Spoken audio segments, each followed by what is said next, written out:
নমস্কাৰ, এই মুহূৰ্তত দিবলৈছো ৰাতিপুৱাৰ কেইবাটাও বিগ ব্ৰেকিং নিউজ। আজি হৈছে 20 জুলাই। গোটেই অসমৰ লগতে ভাৰতৰ বিভিন্ন প্ৰান্তৰ পৰা যুগুতোৱা হৈছে কেইবাটাও গুৰুত্বপূৰ্ণ খবৰ।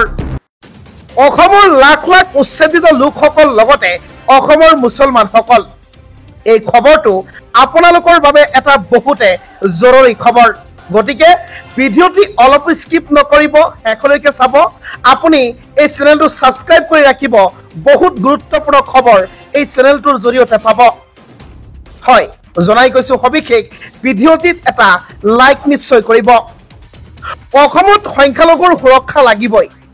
ইতিমধ্যে আমছুৰ সভাপতি ৰেজাউল কৰিম চৰকাৰে বহুদফীয়া দাবীৰে সুপ্ৰিম কোৰ্টত আমছুৰ ইতিমধ্যে আপিল জাৰি কৰিছে, আপিল দিছে।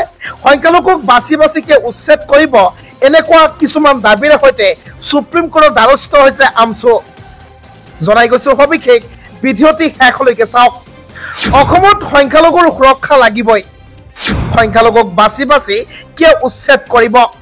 বহুদফীয়া দাবীৰে সুপ্ৰিম কোৰ্টত আমছুৰ আপিল। লাখ লাখ সংখ্যালঘুৰ অসমত সুৰক্ষাৰ স্বাৰ্থত এবাৰ সুপ্ৰিম কোৰ্টত আপিল দিছে সংখ্যালঘু সংগঠনে। দাবী উচ্ছেদ বন্ধ হ'বই লাগিব। 21টাকৈ পইণ্ট উল্লেখ কৰি সুপ্ৰিম কোৰ্টত আমছুৰ আবেদন। অসম চৰকাৰে ভূমিহীন সংখ্যালঘু লোকসকলক অন্যায় কৰি আহিছে। ঘৰ দুৱাৰ নোহোৱা লোকসকলক অন্যায়ৰ বাবে উচ্ছেদ কৰিছে। মানৱ অধিকাৰ উলংঘা কৰি এই সকল লোকক উচ্ছেদ কৰিছে। উচ্ছেদ কৰা লোকসকলৰ বাবে আজি পানী নাই, বিদ্যুৎ নাই, থকা ঠাই নাই। তেওঁলোকক মুকলি আকাশৰ তললৈ ঠেলি দিয়া হৈছে। শিশুসকল শিক্ষাৰ পৰা বঞ্চিত হৈছে। 8,000তকৈ অধিক উচ্ছেদিত শিশু শিক্ষাৰ পৰা বঞ্চিত হৈছে। সকলো অধিকাৰৰ পৰা শিশুসকলক বঞ্চিত কৰা হৈছে। মহিলাসকল অসুৰক্ষিত হৈ আছে। ৰাস্তাত তেওঁলোকে জীৱন নিৰ্বাহ কৰি আছে। কেতিয়া কি হয় ঠিক নাই। সংবিধানে দিয়া অধিকাৰৰ পৰা মহিলাসকলক বঞ্চিত হৈছে। সংখ্যালঘুসকলক অসমৰ মানচিত্ৰৰ পৰা নাইকিয়া কৰাৰ বাবে অপচেষ্টা চলাই আহিছে। সমগ্ৰ ভাৰতবৰ্ষতে মুছলমান ন্যায় আৰু সুৰক্ষাৰ দাবীত আন্দোলন কৰিব আমছুৱে। মানৱ অধিকাৰ আয়োগক স্মাৰক পত্ৰ দাখিল কৰি এই মন্তব্য কৰিছে আমছুৰ সভাপতি ৰেজাউল কৰিম চৰকাৰে। অসমত সংখ্যালঘুৰ সুৰক্ষা লাগিবই। ইতিমধ্যে বহুদফীয়া দাবী উল্লেখ কৰি আদালতৰ দ্বাৰস্থ হৈছে সংখ্যালঘু সংগঠন আমছুৱে। অসমত আৰম্ভ হ'বলৈ গৈ আছে এক ডাঙৰ যুদ্ধ। হয়, ইতিমধ্যে বাংলাদেশে ঘোষণা কৰিছে যুদ্ধ। আমাৰ অসমত ইতিমধ্যে বাংলাদেশী বনাম খিলঞ্জীয়া অসমীয়াৰ মাজত হ'ব এক ডাঙৰ যুদ্ধ। হাতত হেংদাং লৈ বাংলাদেশী খেদিবলৈ সাজু হৈছে শৃংখল চলিহা। শৃংখল চলিহাই বহুত বিস্ফোৰণ মন্তব্য কৰিছে। ভিডিঅ'টি শেষলৈকে চাওক, জনাই গৈছো সবিশেষ। অবৈধ দখলকাৰীৰ বিৰুদ্ধে যুদ্ধ ঘোষণা শৃংখল চলিহাৰ। আৰক্ষীৰ গাত বাংলাদেশীৰ প্ৰতি কোবৰ বিচাৰ হ'ব। আৰক্ষীৰ গাত বাংলাদেশীৰ প্ৰতি কোবৰ বিচাৰ হ'ব। এয়া জাতিৰ শেষ যুদ্ধ বুলি অভিহিত কৰিছে শৃংখল চলিহাই। বাংলাদেশীয়ে অসম পুলিচক মাৰিবলৈ সাহস পালে। অসম পুলিচৰ গাত হাত দি প্ৰথম যুদ্ধ বাংলাদেশীয়ে ঘোষণা কৰিলে। সেই যুদ্ধ আমি গ্ৰহণ কৰিছো বুলি মন্তব্য কৰে শৃংখল চলিহাই। কেৱল ফেচবুকত নহয়, অসমীয়া ৰাজ্যক হাতত হেংদাং লৈ ৰাজপথত ওলাই আহিবলৈ আহ্বান জনাইছে শৃংখল চলিহাই। শৃংখল চলিহাৰ ঘৰৰ কাষতে বহিছে বাংলাদেশী। চিন্তামণি গড়ত অসম চৰকাৰলৈ বাট নাচাই নিজেই উচ্ছেদ কৰিব শৃংখল চলিহাই।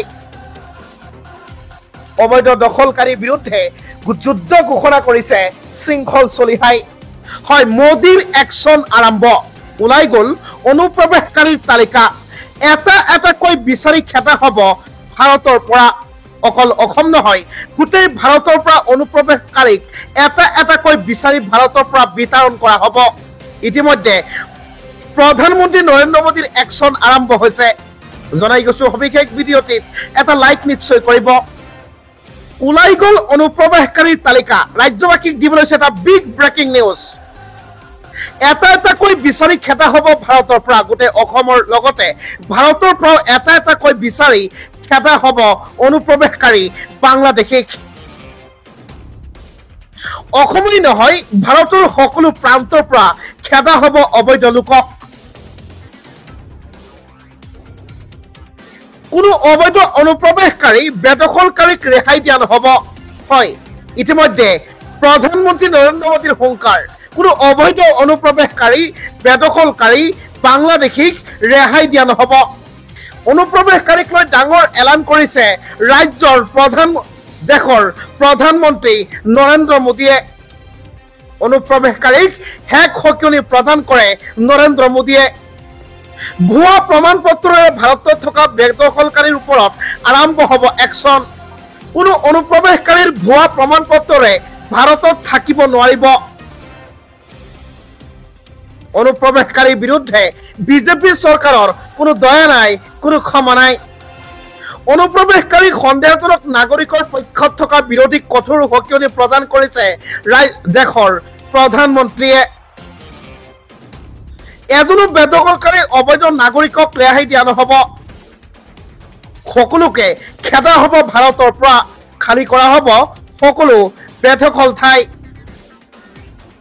মুছলমানসকলৰ বাবে আন এক জৰুৰী খবৰ। জনগাঁথনি সলনি কৰি অসমক বাংলাদেশৰ লগত চামিলৰ ষড়যন্ত্ৰ কৰিছে সংখ্যালঘু সংগঠন আমছুৱে। অসমৰ পৰা আমছুক নিষিদ্ধ কৰিব লাগে, আমছুৰ নাম নাইকিয়া কৰি দিব লাগে অসমৰ পৰা। গৰিয়ামৰীয়া দেখি জাতীয় পৰিষদৰ এনে বিস্ফোৰণ।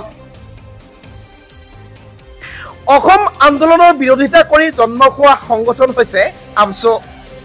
অসমৰ জনগাঁথনি সলনি কৰি অসমক বাংলাদেশত চামিল কৰাৰ ষড়যন্ত্ৰ আমছুৰ। সদায় প্ৰব্ৰজনকাৰী মুছলমানৰ পক্ষ লৈ অসমৰ ভূমি বেদখলৰ ষড়যন্ত্ৰ আমছুৰ দৰে সংগঠনৰ। মৌলানা বাছানীৰ দিনৰ পৰাই অসমৰ বনাঞ্চল দখলৰ ষড়যন্ত্ৰ চলি আহিছে। মৌলানা বাছানীৰ ষড়যন্ত্ৰ সফল কৰাত নামি পৰিছে আমছুৰ দৰে সংগঠন। কেৱল প্ৰব্ৰজনকাৰীৰ হৈহে মাত মাতে আমছুৱে। আমছুৰ বিৰুদ্ধে সৰব গৰিয়ামৰীয়া দেশীয় জাতীয় পৰিষদ। ভূমি বেদখলৰ প্ৰৱণতা খিলঞ্জীয়া গৰিয়ামৰীয়া মুছলমানৰ নাই। NRCত নাম থাকিলেই খিলঞ্জীয়া হৈ যাব নোৱাৰে। অসমৰ খিলঞ্জীয়া ৰাইজ এতিয়া জাগিবৰ সময় হ'ল।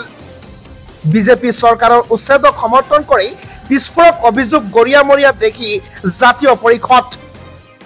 অসম আন্দোলনৰ বিৰোধিতা কৰি জন্ম হোৱা সংগঠন হৈছে আমছু।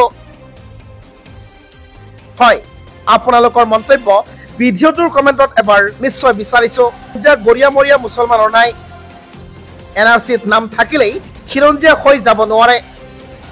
অসমৰ খিলঞ্জীয়া ৰাইজ এতিয়া জাগিবৰ সময় হ'ল। বিজেপি চৰকাৰৰ উচ্ছেদক সমৰ্থন কৰি বিস্ফোৰক অভিযোগ গৰিয়ামৰীয়া দেখি জাতীয় পৰিষদ।